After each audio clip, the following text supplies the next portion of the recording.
Better. Hey, everybody. This is part 5, I think, of The Great Escape, a study in First Peter and Second Peter that Jeff has been facilitating and doing in conversations. And unfortunately, because of earlier this week, the stay at home, shelter in place order that Larimer County and the state of Colorado got, uh, we weren't able to do the one-on-one discussion based format that we've been used to for the past 3 or 4 weeks. And so what we're going to go ahead and do is I'm just going to really just give you some thoughts that I had coming from this reading in First Peter, the end of chapter 2 and then chapter 3. Um, so it's a big section, so we're not going to be able to go really deep into every verse, but just kind of some of the verses that stuck out to me that I've gotten a lot from, and some that I still have questions about that I'm hoping that you can email me or email Jeff or just talk about them amongst yourselves as a family or in your meditation time, in your journal, whatever it is, just to kind of go a little bit deeper than we're going to be able to go in the time that we have together right now. But we're going to start out at the end of chapter 2 because this is a section that begins really a lot of the main thrust of Peter's message here, which is about suffering and how to suffer like Christ in a sense. And something that I think is important to understand right at the outset before we get into this section on suffering is how Peter has already begun his message is very intentional to how he's going to start talking about suffering the way that he does. Because if you'll remember, in chapter 1 and chapter 2, he essentially he gives them an identity, right? He grounds them in who they really are, not as aliens and strangers in their social context, but he grounds them and roots them in the family of God. He said, even though as citizens you are essentially second class, right? Aliens and foreigners were just one step ladder rung above slaves, and some of them even were slaves, as we're going to find out in this next section right here. But he makes a point to ground them, first of all, in recognizing that, yes, even though your life is difficult and hard, you're scattered, you're away from home, the Jews don't accept you, the Greeks don't accept you, you are really kind of far down in society, that with all of that going on, you need to recognize and your identity needs to be formed around the central fact that you are God's elect. You are God's children, and he loves you as a father. And not only of that, but as Billy talked about last week, that you as God's children have been chosen to be a part of this, not only a holy priesthood, but essentially the temple of God himself, that we are living stones, that we are a part of this spiritual building, the church, in which God is going to progress his mission in the world. And that is no small thing. It's deeply encouraging, it's deeply serious, and that's something that he's going to start off saying before he gets into the suffering part, because I think sometimes it really makes a difference to recognize, who am I to God as I look at my life, right? It makes a big difference. And so let's go ahead and jump in here to 1 Peter chapter 2, verse 13 to the end of the chapter, and then just a couple of thoughts and questions that I have about this section. He says, "Submit yourselves for the Lord's sake to every authority instituted among men, whether to the king as the supreme authority, or to governors who are sent by him to punish those who do wrong and to commend those who do right. For it is God's will that by doing good you should silence the ignorant talk of foolish men." Live as free men, but do not use your freedom as a cover-up for evil. Live as servants of God. Show proper respect to everyone. Love the brotherhood of believers. Fear God. Honor the king.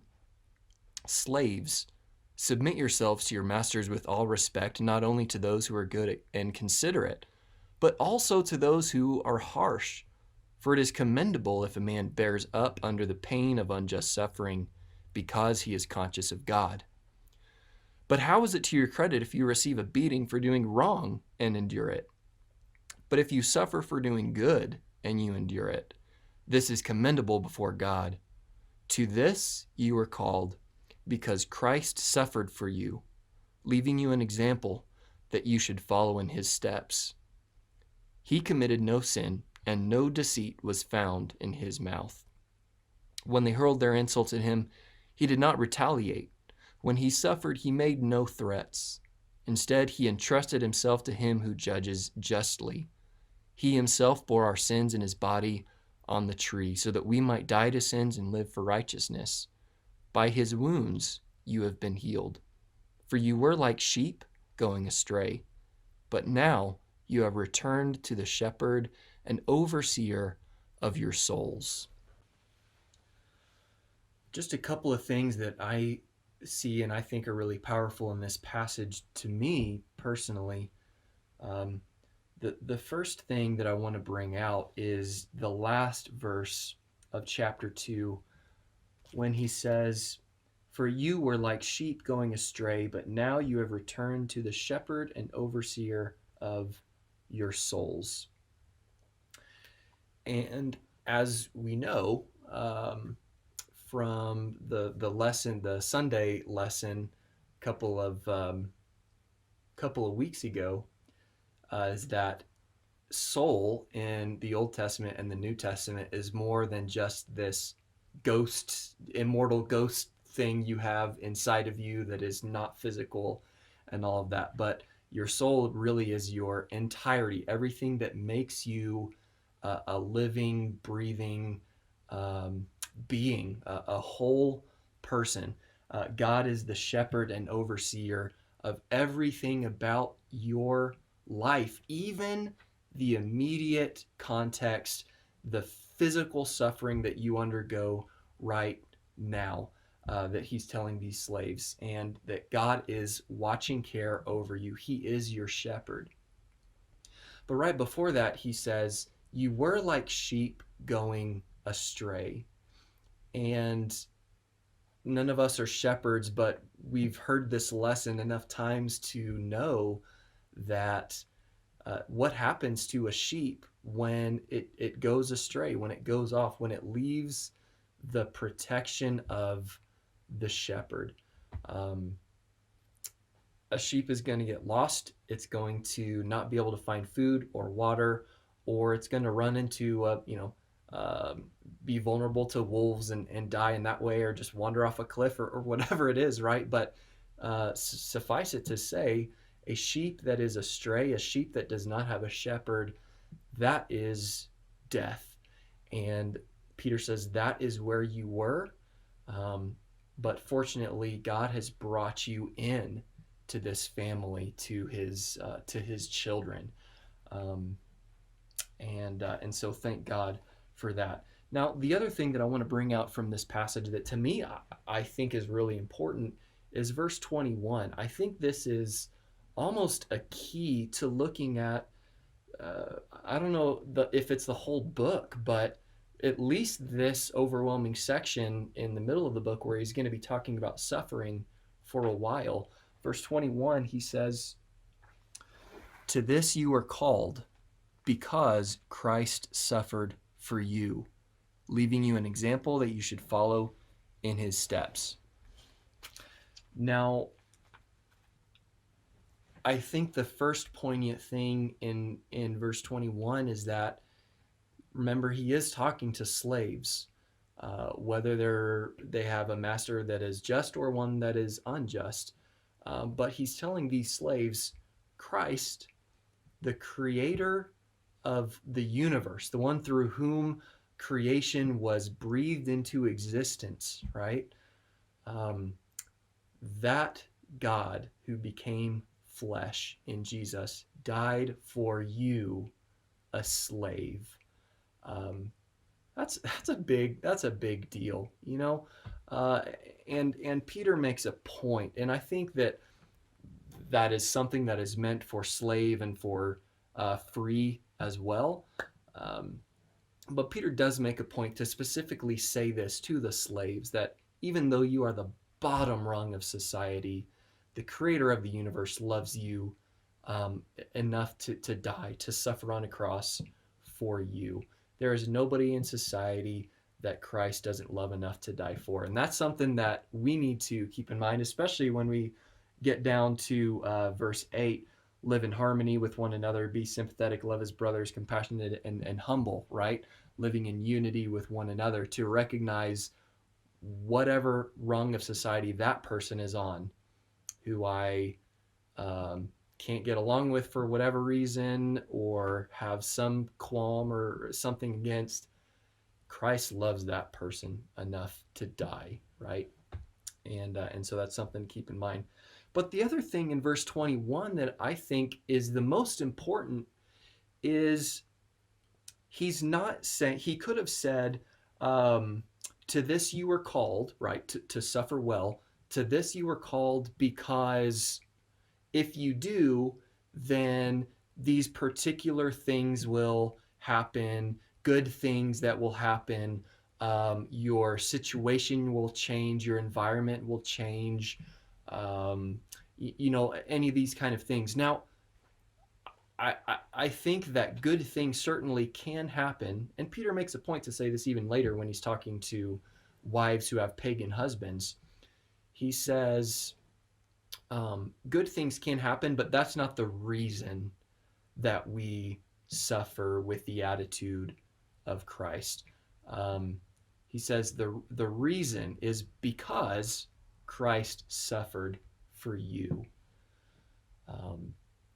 We don't suffer as Christians for some particular benefit that might happen. Rather, we suffer as Christians the way that Christ himself would suffer and did suffer, simply because he did. And I think that that is such a powerful statement. Yes, we do hope that things will change. And Peter says things can change oftentimes, but not every time. And so that's why he roots us in the fact that simply as human beings, we have so much we can learn and glean from, and simply it's how we were created, right, to live like Christ. And so to be able to suffer like Christ is, wow, like Paul says, to be like him in his suffering, to be like him in his death, right? And so that I might also be like him in his life. And so it's this paradigm shift, right? It's understanding that I can't look at the cross through the lens of my life, right?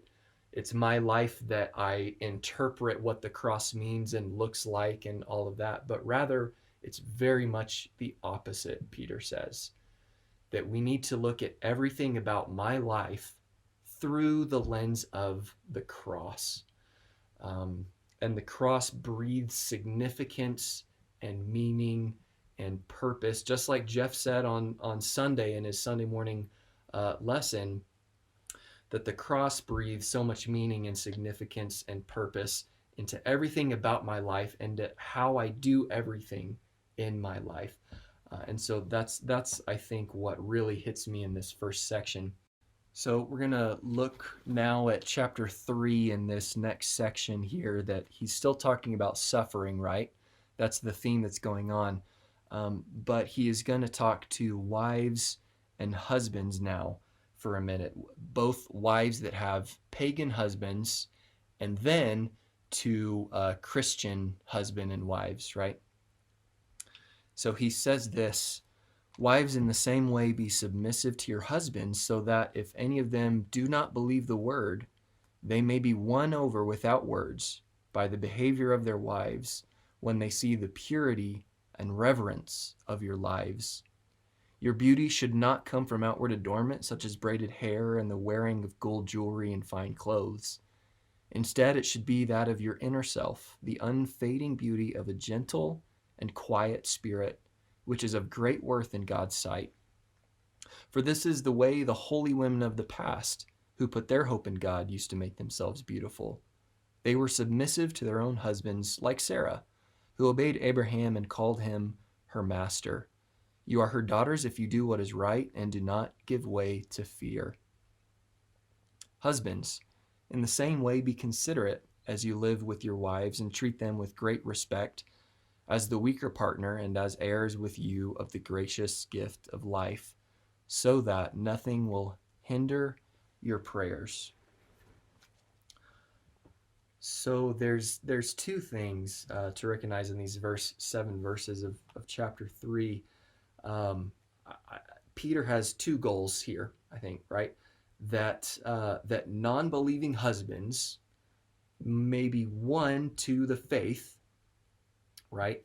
And then also that for Christian couples, I guess it's men in particular, but he says that nothing will hinder your prayers. So about that first one, that non-believing husbands may be won to faith. So history actually tells us that this was actually one of the primary ways that the Christian faith spread in the first 2 or 3 centuries of the church. Despite the authorities, despite all the things that were going against them, people that did not want to see the Christian faith succeed in any way, apparently those women who were married to pagan husbands who did not believe in Jesus, and at that time, you have to remember that whoever the patriarch of the house worshipped, that was supposed to be so for the entire household. And so he is saying this fairly subversive thing that as you revere Christ as Lord, to have this spirit that will make them recognize there is something different. There is a strength and a beauty that is in my wife that these other women don't seem to have, and that these pagan men would start to question that and to begin to be won to faith. And history tells us that is actually what happened, amazingly enough. And so apparently these women in Cappadocia, Asia, Bithynia, they took this to heart, and they did this. And who knows what our society, what our world today might look like if these women who were married to these pagan husbands, who knows what our life would look like and be like, and our world would be like, if they had not taken that to heart. But apparently they did, history says anyway. The other thing on that is, most of you know that in that culture, in that time, that female babies were not cared for. They were not revered in any way in that time, in that society, and they were cast out and just left to die. But Jewish and Christian wives refused to follow that practice because they saw Jesus, they saw God breathing purpose and value, equal value, into men and women, and particularly in children, right? And so these Christian wives were refused to abandon these female babies, and when they were abandoned by the world around them, they took them up and raised them under their wing and introduced them to who Christ was. And so naturally, there were more Christian women in time than there were pagan women, because these young women, these female babies, were being raised by Christian people. And so I just think that that's a really awesome thing that happened. Now, to that verse about that nothing will hinder your prayers in verse 7, um, I used to think that it was this sort of maybe quasi magical, mysterious type thing that happened where God is making this promise to men saying, if you don't respect your wife and honor her, and as Paul says, willing to die for her, then your prayer just hits the ceiling and bounces back down, and God doesn't even care about it. And there might be verses that could actually support maybe that sort of thought, right? That your prayer carries so much more weight when what is in your heart is really following after Christ, and that is treating your wife in particular, but everyone around you with as greater than yourself. But it seems, I think, that something that perhaps I've missed in this passage for a long time is that it's more about praying together. If you have a couple or just two people that where one considers the other person as significantly less, then that is going to affect the way that you pray together, right? And of course, my wife and I pray in different sorts of ways. But if I looked at her as a significantly or any less spiritual than I am, and everybody who knows my wife knows she's way more spiritual than I am, right? Um, that if I looked at her as less than, wow, that is going to affect the way that we pray together. And that is in turn going to affect the way that we view God and all of that as well. And so he says, be considerate as you live with your wives, treat her as a gift so that nothing will hinder your prayers. So that takes us to verse 8 through 16 is the next section we'll look at. Finally, all of you, live in harmony with one another, be sympathetic, love as brothers, be compassionate and humble. Do not repay evil with evil or insult with insult, but with blessing, because to this you were called so that you may inherit a blessing. For whoever would love life and see good days must keep his tongue from evil and his lips from deceitful speech. He must turn from evil and do good. He must seek peace and pursue it. For the eyes of the Lord are on the righteous, and his ears are attentive to their prayer. But the face of the Lord is against those who do evil. Who is going to harm you if you're eager to do good? But even if you should suffer for what is right, you are blessed. Do not fear what they fear. Do not be frightened. But in your hearts, set apart Christ as Lord. Always be prepared to give an answer to everyone who asks you to give the reason for the hope that you have. But do this with gentleness and respect, keeping a clear conscience so that those who speak maliciously against your good behavior in Christ may be ashamed of their slander. We find ourselves at a point in time, and it's been this way for a while, where at least the United States and, Britain before us is becoming less and less Christian, so to speak. And it's much less of a given that your neighbors or your family members are going to be Christian, right? And we are not used to walking this tightrope of balancing somehow between just sort of integrating completely into society, becoming homogenous with its values and schedules and priorities, and essentially becoming irrelevant and lost in that, versus this kind of standoffish, maybe Pharisaical type of holier than thou religion that is completely, um, apart from society.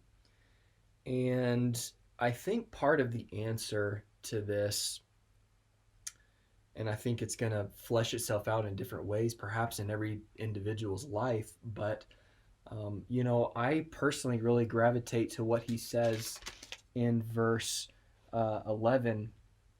He must turn from evil and do good. He must seek peace and pursue it.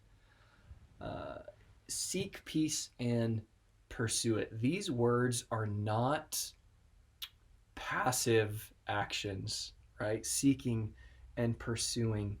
Um, Same thing with what he says right next to that: turn from evil, do good. These aren't things that just are going to happen. These are things that you have to discipline your heart and your mind to pursue.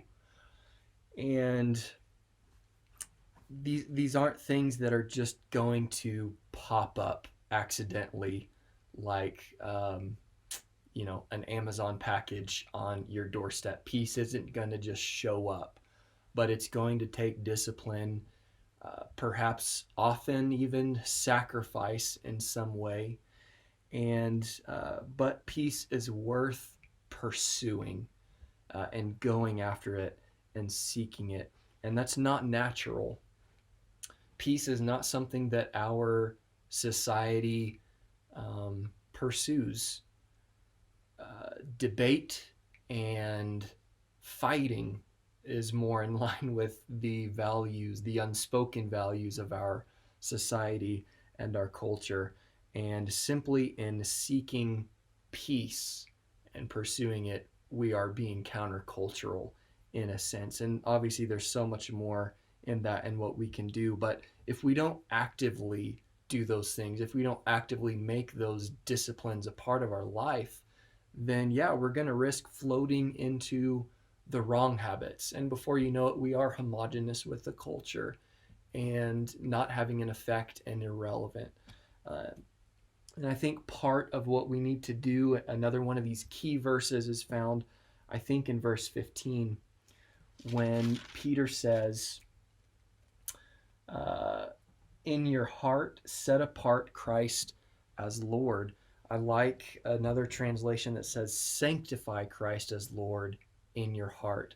So, this part of yourself that, as we've been talking in the other class, the Rooted Sunday class, the part of your life which directs and guides and motivates even your thoughts and what you think about and your desires, your will, all these things, the root from which you're going to decide to actually follow through with things,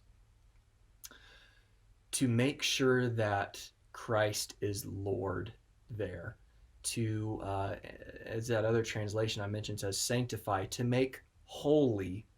Not only this statement, it's not just stating Christ is Lord as, saying on Facebook that your religious view is Christian or something like that. There's a world of difference between that and sanctifying Christ as Lord in your heart. It's more than just saying Jesus is Lord when the culture around you says Caesar is Lord, even though, of course, 2,000 years ago, that could have almost been a death sentence and sometimes was. But to sanctify Christ as Lord in your heart is going to affect your thoughts, your actions, how you treat those around you. How can you not love the people around you as brothers and sisters if Christ is sanctified as Lord in your heart?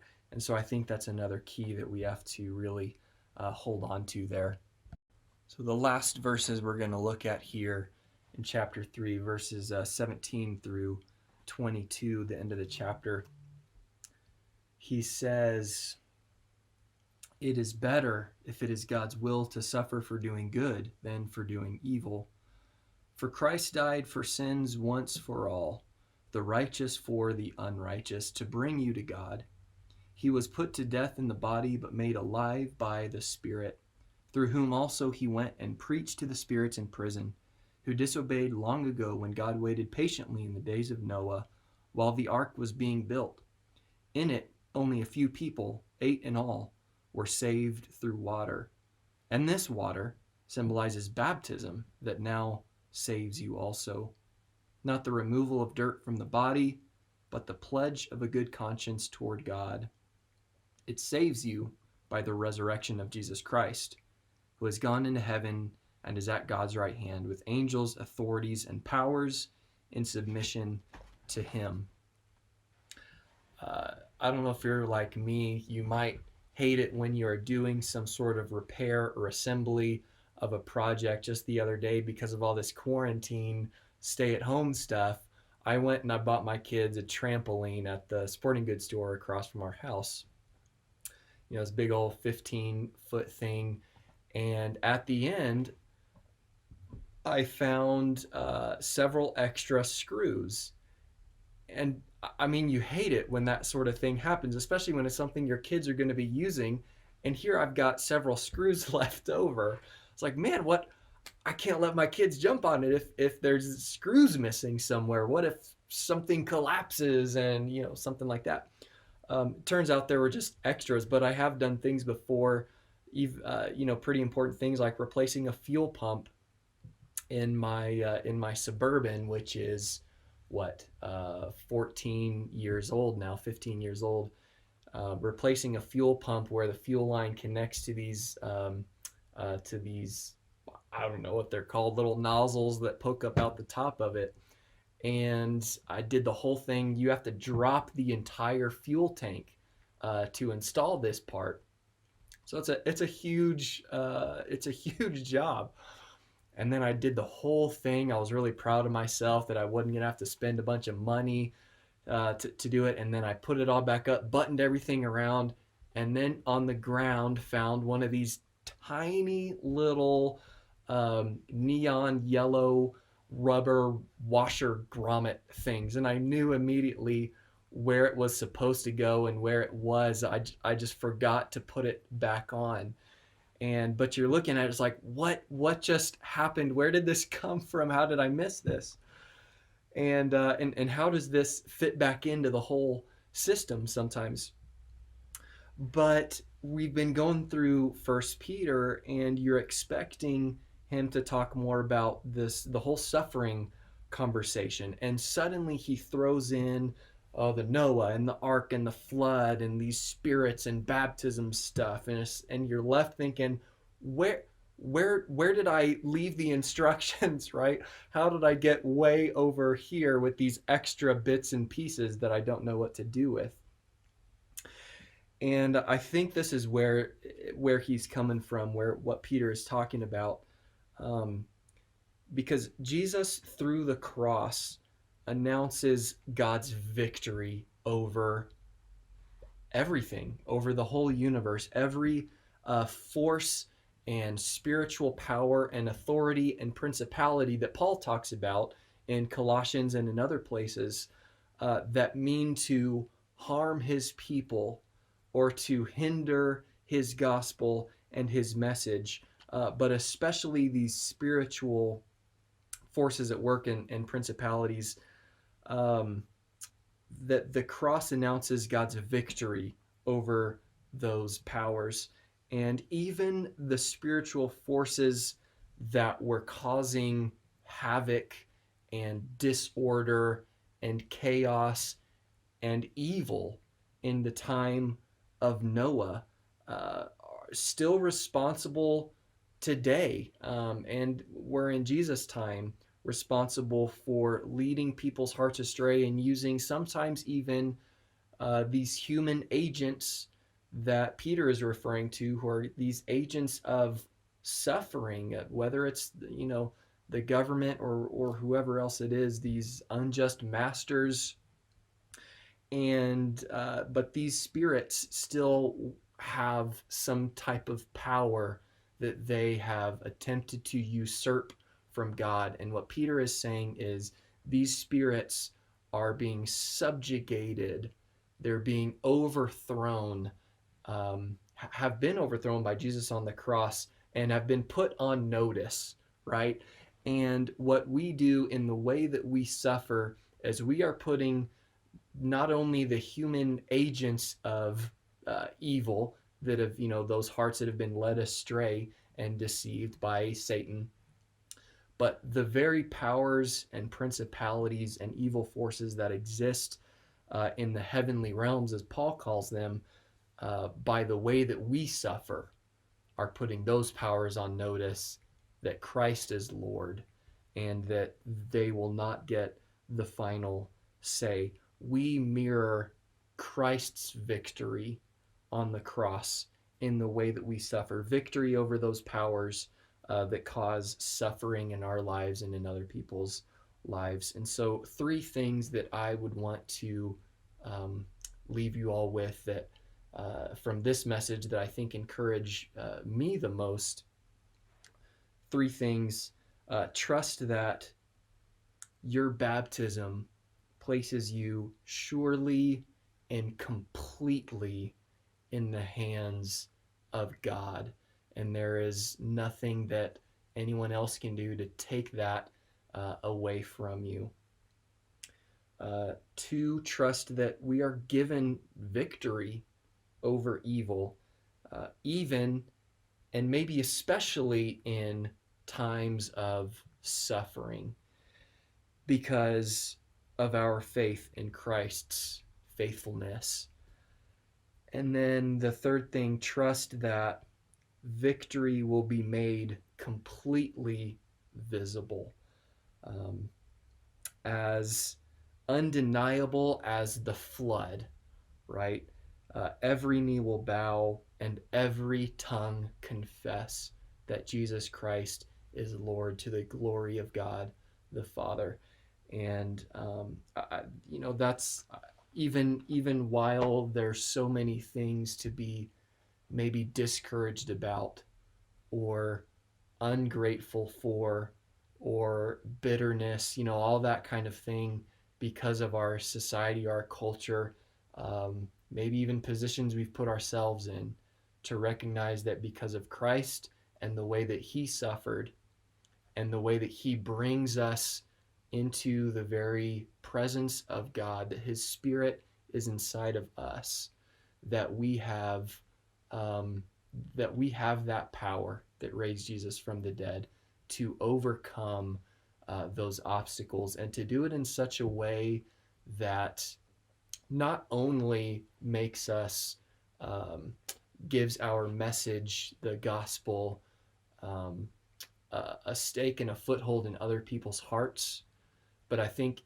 maybe even more importantly, simply is the way we were designed to be like Christ, whether it's in suffering or whether it's in celebration or anything else. That the best thing we can ever hope for is that something about my life brings glory to God because I want to be like him and in relationship with him.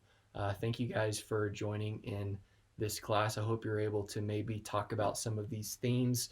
I'd love to hear some of your thoughts, if you have any, about not only the questions that I have and have brought out, but maybe some of the things that have been powerful to you. I'd love to hear just some of your feedback from this passage in First Peter. Love you guys, appreciate you, and thanks for tuning in tonight.